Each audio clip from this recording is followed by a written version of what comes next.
In 1983, Atari game designer Ed Logg, the co-creator of Golden Age masterpieces Asteroids and Centipede, among many others, was looking for inspiration and found it in a computer dungeon crawler maze game called Dandy, which took inspiration from Dungeons & Dragons and Defender, and was one of the first games to have 4-player simultaneous co-op play.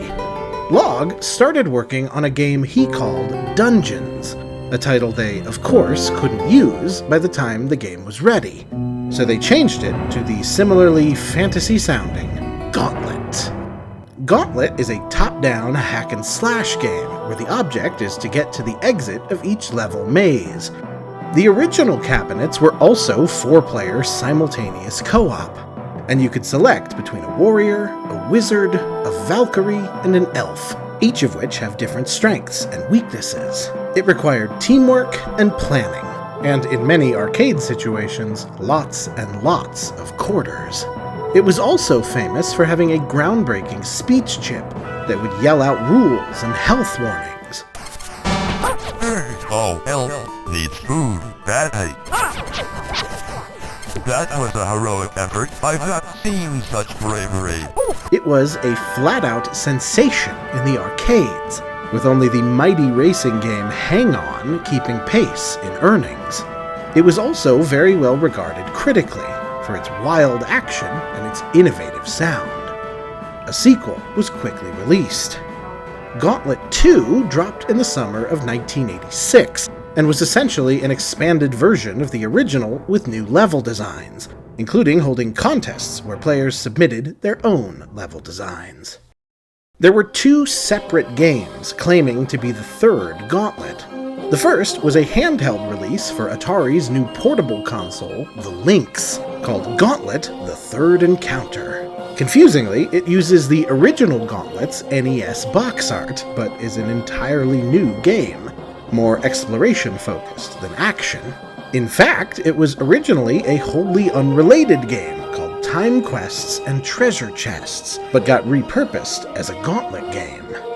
The other, and more prominent, was a Commodore Amiga entry called Gauntlet 3: The Final Quest, which switches from top-down to a more isometric angle, 3-dimensionally scrolling, but otherwise very similar, going through maze-like areas, killing continually spawning enemies until the spawn points are destroyed. In 1993, Atari caught wind of a homebrew port of Gauntlet being made by a group of friends in Japan for the Sharp X68000 computer, but instead of suing them, they hired them and used it as the basis for Gauntlet 4 for the Sega Genesis. Gauntlet 4 featured an accurate recreation of the original Gauntlet, the first available on home consoles with 4-player support, as well as a PvP battle option and a new primary mode, an original RPG story called Quest Mode, which featured regular Gauntlet gameplay with added role-playing features like the ability to level up your characters. From there, the Gauntlet series went dormant for 5 years, until Atari resurrected it, and, in a partnership with fellow video game lifers Midway Games, brought it back to arcades for the first time in a dozen years with Gauntlet Legends. Gauntlet Legends brought back the enormous 4-player cabinet and integrated Gauntlet 4's leveling up system with a lot of the hallmarks of late 90s Midway arcade aesthetic, as the selection screens resemble the same stylistic presentation that, say, NFL Blitz does. It was a big hit in arcades, and they even took the unusual step of providing passwords, so you could save achievements and characters, returning to specific machines over time. In the summer of 1999, they ported Legends to the Nintendo 64, where it got mixed reviews but was very successful financially. In the early months of the year 2000, just as it was being ported to the PS1 in a 2-player only mode, Midway also put out an expanded arcade version of Legends called Gauntlet: Dark Legacy. which added new character classes, secret characters, and doubled the amount of levels, including a new final boss. The Dreamcast port of Gauntlet Legends, released in the first week of June in the year 2000, integrates some of Dark Legacy's additions to the main gameplay. Gauntlet Legends tells a story about a corrupt mage using runestones to summon a demon who killed the mage and imprisoned his soul, and now the runes are scattered and you have to traverse each realm to track them down, and boy, I could just not give even the slightest shit about any of it. The real star here is the hack and slash combat. I've been begging on this project for an action game that gives me an opportunity to just do some absolutely brain-dead, repetitive, button-mashing combat without having to worry about a lot of weird procedural distractions or complicated bullshit. Expendable and Guts' Rage had combat that was brain-dead, but not that fun. Slave Zero and MDK2 were fun, but they were genuinely good games, and their combat, with their elaborate button structure, was anything but brain-dead. I had high hopes for Fighting Force 2, but it eschewed the dummy charms of its predecessor. Dynamite Cop absolutely rules, but also it is extremely short. Less than 25 minutes straight through. Gauntlet Legends, though. Gauntlet Legends is, in its own little way, the lunk-headed hack-and-slash beat-em-up of my dreams. Instead of going for intricate controls or complex melee combat, Gauntlet Legends instead offers volume. The combat structure of the Gauntlet games is based less on a set number of enemies to eliminate, and more just fighting through enemies to destroy spawn points that, if left unchecked, will create unlimited enemies.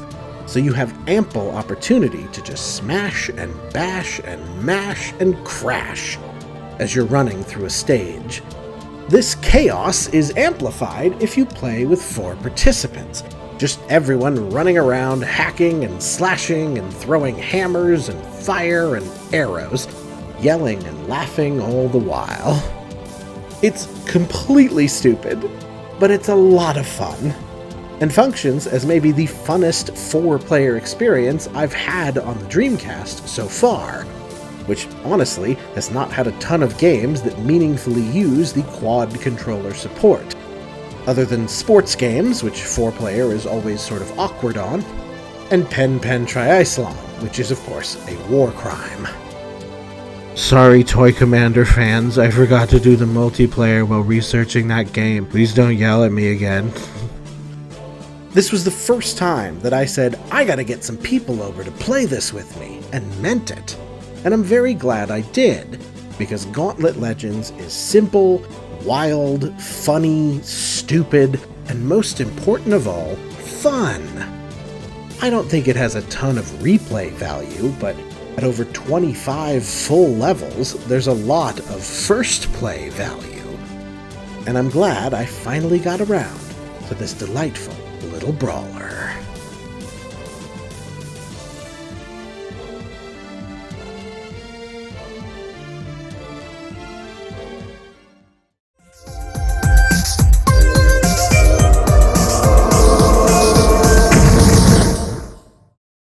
Back on the Soul Fighter episode, I discussed how reviews for that game, a visually pretty but structurally miserable open-world beat-em-up, were telling people that it was worth that time to skip that one and wait 8 months, because another game was heading down the pipe that would more ably satisfy. That game, Draconus, Cult of the Wyrm, finally arrived in the first week of summer in the year 2000. Draconus was developed by the studio Treyarch, now known as the primary architects of the Call of Duty franchise, and mentioned on this series as porting Tony Hawk to the Dreamcast. But in the late 90s, they were best known as the developer of, well, nothing really. In 1998, after finishing development on their very first game, a pretty lackluster reskin of Wayne Gretzky's 3D Hockey 98, now swapping out the great one for the 1998 Nagano Winter Olympics as Olympic Hockey 98, they crafted a sword-fighting game inspired by Apple II fighting game classic The Biles Toad, called Die by the Sword. Die by the Sword was a medieval PC fantasy game, whose chief innovation was that it allowed you to control your arm and your body independently, so you could run, jump, dodge, and circle while simultaneously swinging, slashing, blocking with the free arm. The game also had an arena mode that allowed you to battle against 3 friends or computer-controlled bots. Critically, it got what Wikipedia refers to as mildly favorable reviews, as well as an expansion pack called Limb from Limb.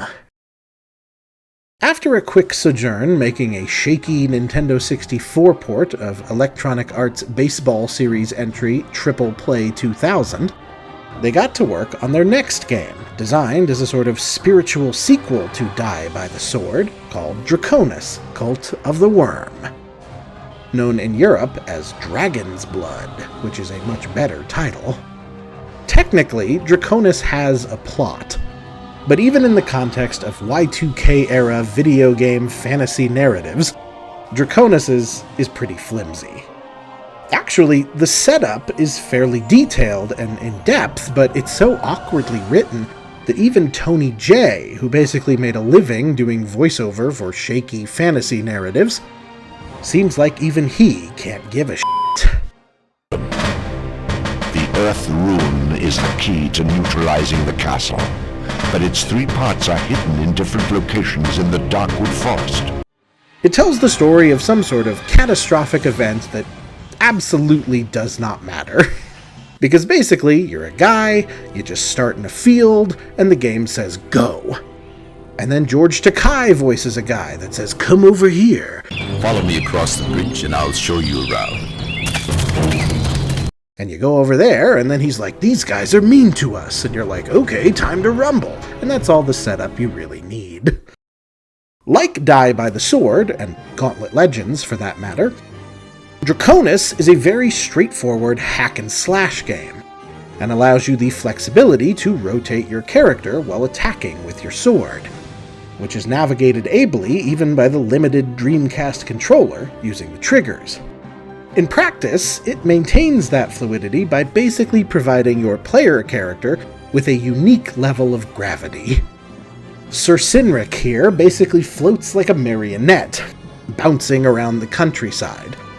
And so much of the combat is built out of that simultaneous rotate and attack parry that for any foe, goon, or level boss, I was permanently just strafing around every enemy, swinging wildly at their backs, and pretty much finding success throughout. The enemies are not particularly hard, but they're not a wave of mindless chumps like in Gauntlet Legends, and they'll hit you for damage if you leave yourself open. Thankfully, the game is also fairly generous with health, and you earn points to level up abilities after every stage. There are technically 2 playable character options, the aforementioned warrior Sinric, and a female mage named Eowyn, but while she apparently has more of a magic focus, they don't play particularly differently. And it does not affect the story in basically any way, so I didn't bother to play through much of it twice. The dialogue's the same, the occurrences are the same, you can both get these magic balls of light that imbue you with whatever powers. I also rather liked most of the level layouts. There's a fairly sensible structure in them, and they're wide open and frequently quite nice to look at. Lush, green, and detailed, while for the most part naturally flowing to where you need to go. There were only a handful of times when I got truly lost and had to consult a walkthrough to get myself back on track, even when the individual parts of a level mostly looked the same, all tan corridors and open fields. The other notable aesthetic part of the experience is the running dialogue. which is mostly a series of goofy tete-a-tetes between our protagonist and a litany of little goobers who want to fight. And the interactions between them are so funny and stupid. We must know the secret word! I have a word for you. Die! It bounces between meaningless fantasy drivel and such hilariously trashy-ass one-liners that I had assumed perhaps it was originally in Japanese and translated to silly American bullshit, similar to something like Blue Stinger's embarrassing interactions. But nope, Treyarch is an American company, and as far as I can see, Draconus wasn't even released in Japan. This was all exactly how they meant it to be, baby! Ultimately, Draconus, like Gauntlet Legends, provided a great opportunity to just zone out and hit stuff with a stick. It didn't ask too much of me, or provide an unfair challenge, but the combat, while repetitive, is still mostly structurally fun to take part in, something that is very much not true of the aforementioned Soul Fighter, and is equally not true about some upcoming entries. It's not any sort of masterpiece, and I doubt I'll ever come back to it or even finish it. But like Gauntlet, it was refreshing to have a game that was balanced enough to keep engaging, while satisfying the hit stuff with a stick quotient. The dialogue is charmingly goofy, the levels are well designed, the combat is solidly edifying. So in the end, I came away with a pretty nice, chill thumbs up for Draconus, Cult of the Wyrm. Thanks for watching my first double episode of the Dreamcast Files. I'm really excited to be able to get into this new format. The next 4 or 5 weeks are going to mostly just be one episode, then a second episode, but I'm starting to write scripts now that will actually be one cohesive script that ties both games together. So I've really worked hard to find thematically relevant similar games, and I think the videos will be better because of it. But either way, I hope you enjoyed it, and I thank you for riding with me this far. It's been a joy through 82 weeks, and I can't wait to show you the other 166. Have a good night. Next time, wanna cyber? Also next time, can I interest you in some romance?